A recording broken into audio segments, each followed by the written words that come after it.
I want to start off by showing you, starting off with a video that looks quite bad and sounds quite bad.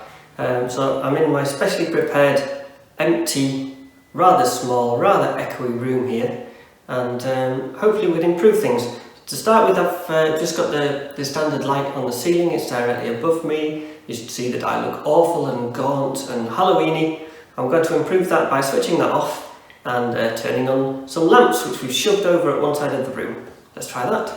Oh dear, no, I've pointed them straight at me. That's a terrible thing to do. Don't do that. We don't want hard lights. We want lovely soft light that is shining off a large surface to turn it into lovely soft light. So the next best thing is to point those lights at a wall like this. That's much better, but we've still got a video that sounds quite bad, and I'd like to, instead of using lamps, I'm going to turn those off because it's a lovely bright day outside. I'm going to position myself here because I've got a window about roughly 45 degrees over in that direction. So if I open those curtains now, turn off the lamps, we should get a lovely result.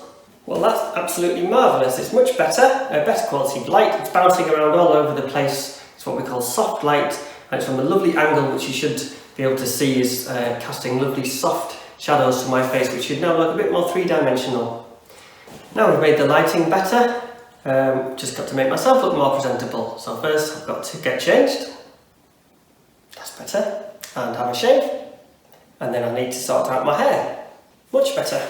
So next we're going to sort out the sound in this room. As I said, it's rather small and echoey, not the best choice. If we had a nicely lit living room with lots of soft furnishings, that would be the ideal thing. This room's quite empty and echoey, like a kitchen or a bathroom would be.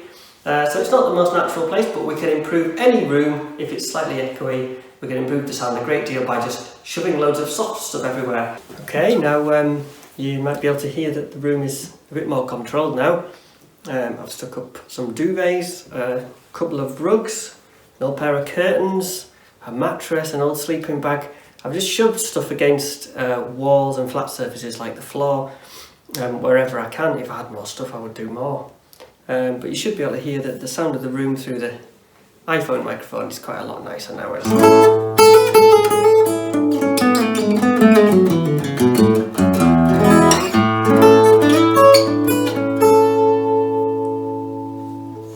And if we wanted to improve that further, we could add a cheap USB microphone.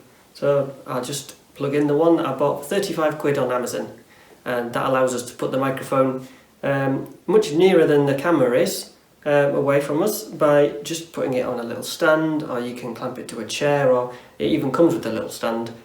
So I'm just going to put that down here out of shot, close to me and the guitar, and then we'll get more of the instrument and me and less of the sound of the room.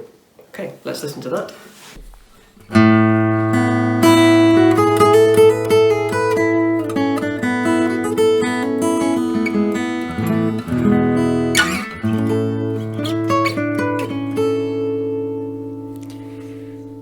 So that's the sound of my guitar with this little USB microphone, and the guitar and the voice should both sound a lot clearer. They're about a foot away, and every instrument has got its little sweet spot. So particularly if you live with someone else, it's great because they can move around just using their ear, listening for the sweet spot where they get a nice balanced picture of the instrument. Now that could be very helpfully pretty much right in front of it, like this guitar. Or it could be, in the case of a fiddle, above you, from slightly around the side. You can also use an external microphone of some sort that you already own, like one of the clip-on fiddle mics. And in that case, instead of plugging that directly into the phone or the tablet or the computer, you just need some kind of audio interface. If you're going to plug into a phone, it should be a USB 2 audio interface, and sometimes these things need to go via a powered hub as well.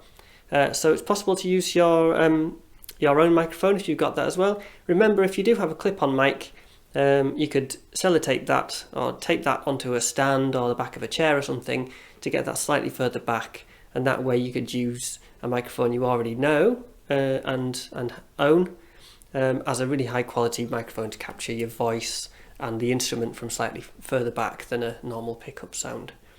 And that's how you get a nice natural sound. So thanks. for listening, and I'll speak to you soon.